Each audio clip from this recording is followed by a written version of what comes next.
Hi, my friends. Today I want to present you a new story. Enjoy watching it. I didn't cry when I finally held it in my hands. No, that moment was too sacred for tears. The guitar had arrived in a long black velvet-lined case, sleek, elegant, humming with promise. A Gretsch G2000 622T Streamliner, semi-acoustic, midnight gloss, gold hardware. I had stared at it in magazines and storefront windows for years like a man in love with a star. Untouchable, impossibly distant. Until now. 5 years of side jobs and saving every cent. Teaching 10-year-olds their first chords, running sound at local weddings, and turning down vacations while my friends got passports stamped. And there it was, mine. I remember plugging it in for the first time in my bedroom, the amp buzzing softly like a whisper of electricity in my bones. I plucked a single E note, and it resonated like the world was holding its breath. The tone wasn't just sound, it was emotion in color. 2 months passed like a dream. We, the band and I, had 3 shows booked, and each time the guitar gleamed beneath the lights like it had found its purpose with me. After one gig, a talent scout even approached us. Things were happening. Finally, Tuesday night after meeting with the producer, I returned home. The case and the guitar disappeared. Not disappeared, just gone somewhere, like it never existed. I ran from room to room, my heart pounding like a snare drum. The stand sat naked in the corner, cold, mocking. Mom, I called. Dad? She was in the kitchen sipping coffee, flipping through a home decor magazine. Oh, Ralphie, she said, not even glancing up. We sold the guitar. It was a necessary decision. The room tilted. You what? It was for Dominic's motorbike, she added casually like she was discussing milk. He needs it for getting to campus. You sold my guitar? My father, who had just walked in, rubbed the back of his neck. We got $1,900 for it. That was fair. You can get another later. I blinked. I saved for 5 years. That guitar wasn't a luxury. It was my livelihood. You live in this house, he said flatly. Everything here is family property. I laughed, sharp, stunned. No, that's not how this works. That guitar was mine, paid for with my earnings. I have receipts. Dominic strolled in, keys jangling in his hand like a taunt. Relax, man. It's just a guitar. That's when I knew something in me had changed. No, I said, my voice low. It's not just a guitar. And this is theft. I left the room before my hands could speak louder than words. That night, I didn't sleep. I sat on the edge of my bed, staring at the blank space where my dream used to live. The silence wasn't empty. It screamed. And something deep inside me began to burn.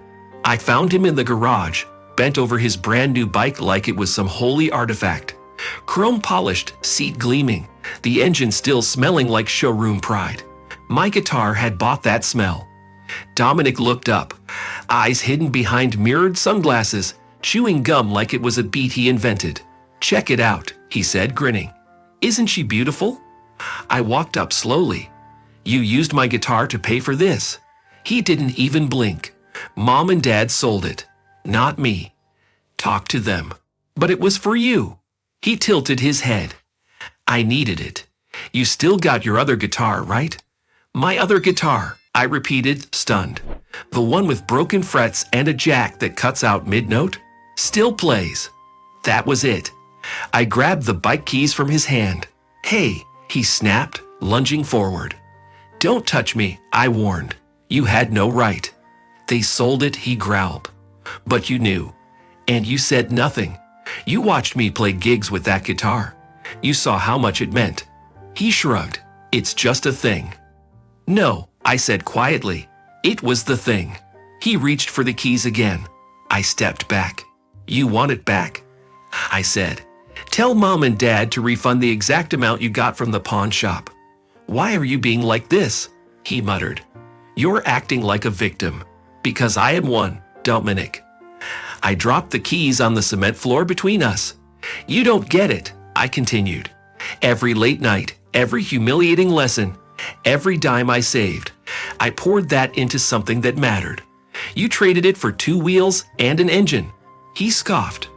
Don't be dramatic. Then listen carefully, I said. If that money isn't back in my account in 3 days, I go to the police. I have receipts, photos, emails. I'll file a report for theft.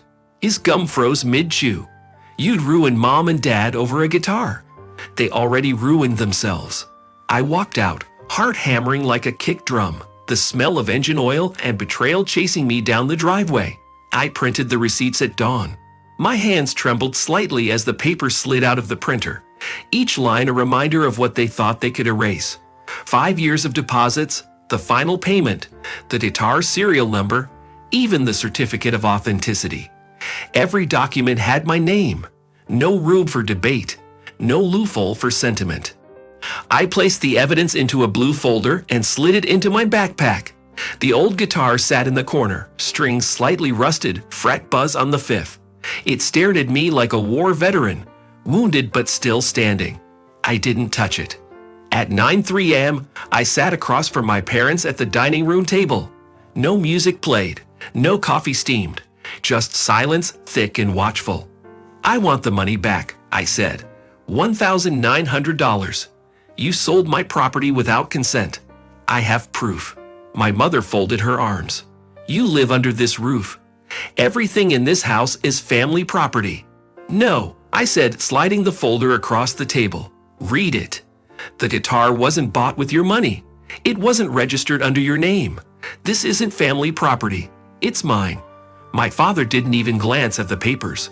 We don't owe you anything, Ralphie. Be grateful we let you live here rent-free. I earned my keep.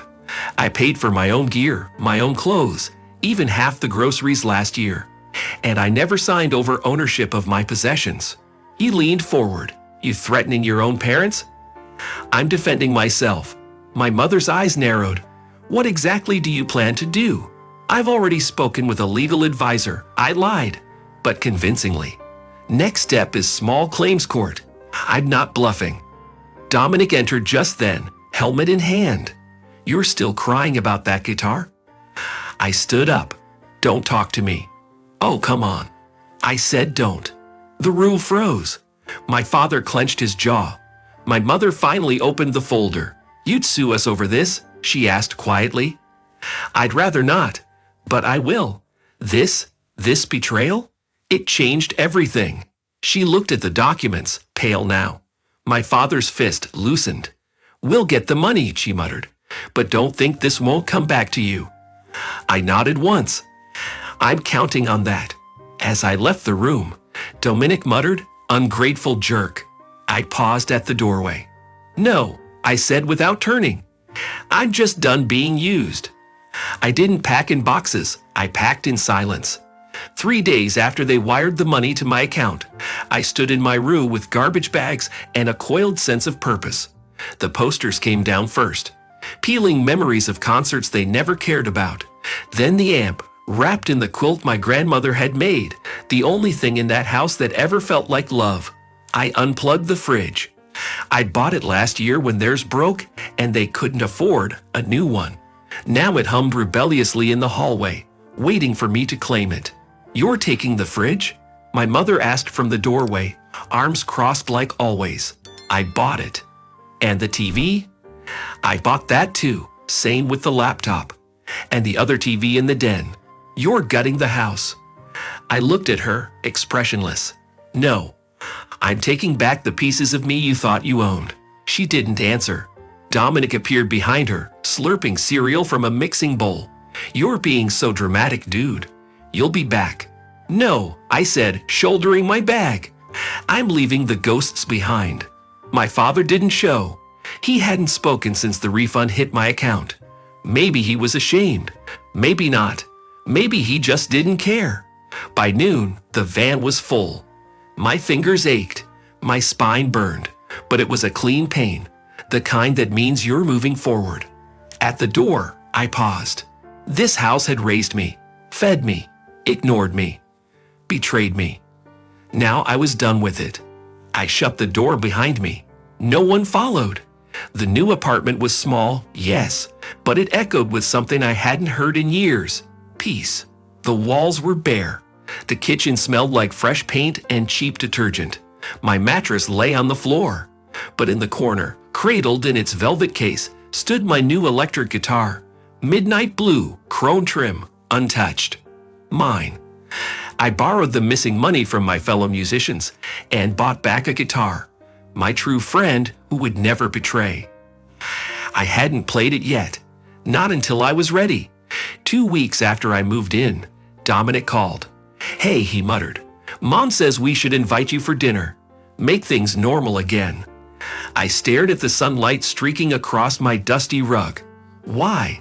So you can borrow something else and call it yours." He sighed. "You're being petty." "No," I replied.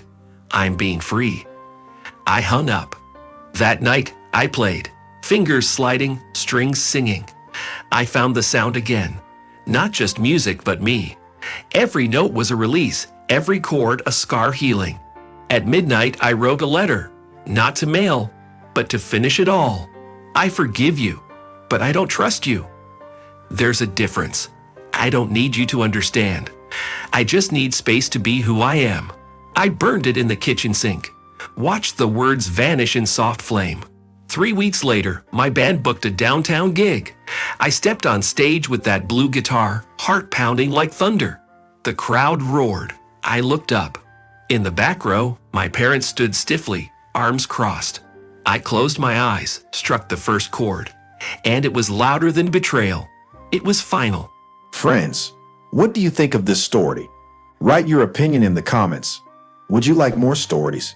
Don't forget to subscribe and hit the bell button so you don't miss any videos. See you tomorrow.